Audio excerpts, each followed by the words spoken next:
Hi friends, welcome to my channel. ఈరోజు నేను మీకోసం చేపల ఫ్రై అలాగే చేపల పులుసు అనేది చేసి చూపిస్తాను. మీరు నా వీడియోని ఫుల్గా చూడండి. వీడియో నచ్చితే లైక్ చేయండి, షేర్ చేయండి, అలాగే సబ్స్క్రైబ్ కూడా చేసుకోండి.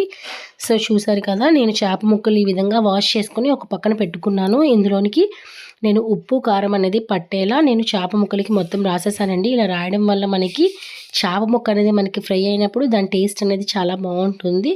ఇప్పుడు నేను స్టవ్ ఆన్ చేశానండి. స్టవ్ ఆన్ చేసి కడాయి వేసుకొని నేను అందులోకి ఎన్ని చేప ముక్కలు అయితే తీసుకుంటున్నానో అంత ఆయిల్ అనేది అందులో యాడ్ చేసుకున్నాను. అందులో ఆయిల్ అనేది యాడ్ చేసిన తర్వాత నేను ఉప్పు కారం రాసుకున్న చేప ముక్కల్ని ఈ విధంగా అందులో వేసానండి. వేసిన తర్వాత అవి కొంచెం బాగా ఫ్రై అవ్వాలి. ఇలా వేయడం వల్ల మనకి ఏంటంటే ముక్క అనేది విరగదు. ఫస్ట్ మనం ఒకవైపు బాగా ఫ్రై అయిన తర్వాత వాటిని మనం స్లోగా ముక్కను తిప్పుకోవాలండి. ఒక్కసారి మనం తిప్పేసామంటే ముక్క అనేది విరిగిపోతుంది. మనం తినేటప్పుడు అంత టేస్ట్ అనిపించదు, ముక్కలు అనేవి విరిగిపోతే చేపలు. అందుకని చెప్పి ఈ విధంగా మీరు స్లోగా తిప్పండి ముక్కలన్నిటినీ. సో చూసారు కదా, ఈ విధంగా తిప్పిన తర్వాత అవి మనకి గోల్డ్ కలర్లో అవి బాగా ఫ్రై అవ్వాలండి. ఈ విధంగా ఈ కలర్ వచ్చిందంటే మనకి చేప అనేది బాగా ఫ్రై అయినట్టు. ఇలా ఫ్రై అయిన తర్వాత నేను ఒక్కొక్క ముక్కని చూసారు కదా మళ్ళీ తిప్పుతున్నానండి ఇంకొక వైపు. ఇప్పుడు వెనక వైపు చూసారా కలర్ అనేది మారింది. ఆ కలర్లోకి వస్తే మనకి చేప అనేది ఓకే ఫ్రై అయిపోయినట్టేనండి. ఇలా ఫ్రై అయిన చేప నేను ఒక ప్లేట్లోకి తీసుకుంటున్నాను. సో చూసారు కదా, ఈ విధంగా ఫ్రై అయ్యింది. దీన్ని నేను ఒక ప్లేట్లో పక్కన పెట్టేశాను. అలా మిగతా ముక్కల్ని కూడా నేను పక్కన పెట్టేశాను. చూడండి, నేను ఈ విధంగా ఫ్రై అయితే చేశాను. ఇప్పుడు నేను ఇంకా చేప ముక్కలు ఉన్నాయి కదండి, వాటిని కూడా నేను ఫ్రై చేస్తున్నాను. సో చూసారు కదా, వీటిని కూడా నేను మొత్తం ఫ్రై చేసేసి ఇవి కూడా సేమ్ అలాగే గోల్డెన్ కలర్ వచ్చే వరకు ఫ్రై చేయాలండి. ఇలా ఫ్రై చేయడం వల్ల ఏంటంటే మనకి చేప అనేది మనం ఇలా ఫ్రైలు చేసుకొని తిన్నా బాగుంటుంది. అలాగే మనం పులుసులోకి ఇలా ఫ్రై చేసిన చేపలు వేసుకుంటే మనకి స్మెల్ అనేది రాదండి.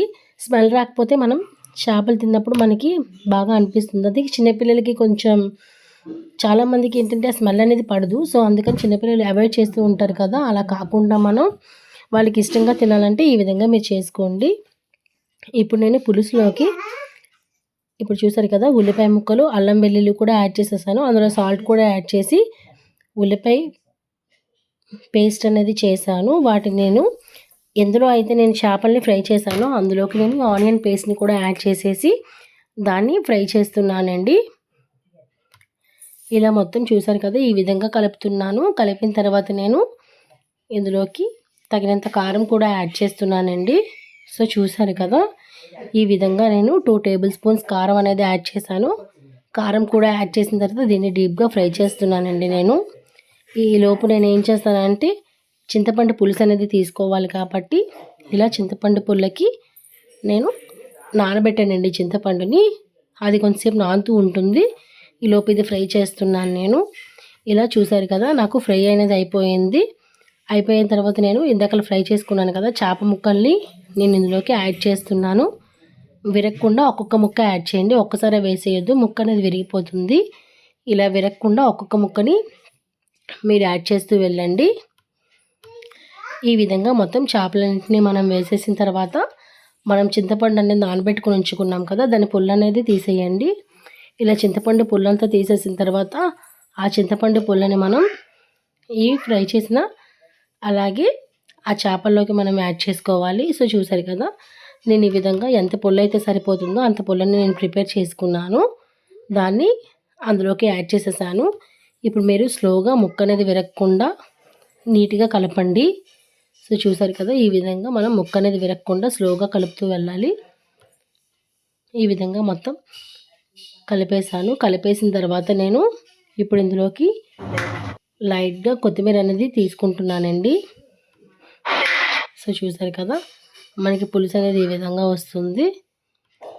వచ్చిన తర్వాత నేను చెప్పాను కదండి కొత్తిమీరని కూడా లైట్గా ఇప్పుడు మనం వాటర్ వేసిన తర్వాత 1 నిమిషం ఆగిన తర్వాత ఇలా కొత్తిమీర అనేది జల్లుకోండి.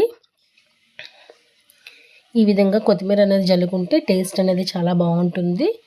అలాగే ఒక 2-3 నిమిషాలు దీన్ని బాగా ఉడకనిద్దాము. ఇలా కొంచెం ఉడికిన తర్వాత మనం స్టవ్ ఆఫ్ చేసేసుకోవచ్చండి. ఇది కొంచెం మనకి ముక్క అనేది ఉడకాలి. సో చూసారు కదా, ఈ విధంగా మొత్తం ఉడికిన తర్వాత దీని కన్సిస్టెన్సీ ఈ విధంగా వస్తే చాలండి. మరి ఎక్కువ వాటర్లా ఉంటే బాగోదు ఈ పులుసు. మనం లైట్గా ఈ విధంగా మరగనివ్వాలి. సో చూసారు కదా, ఈ విధంగా చేప అనేది విరగకుండా మనం పులుసు అనేది చేసుకోవచ్చు.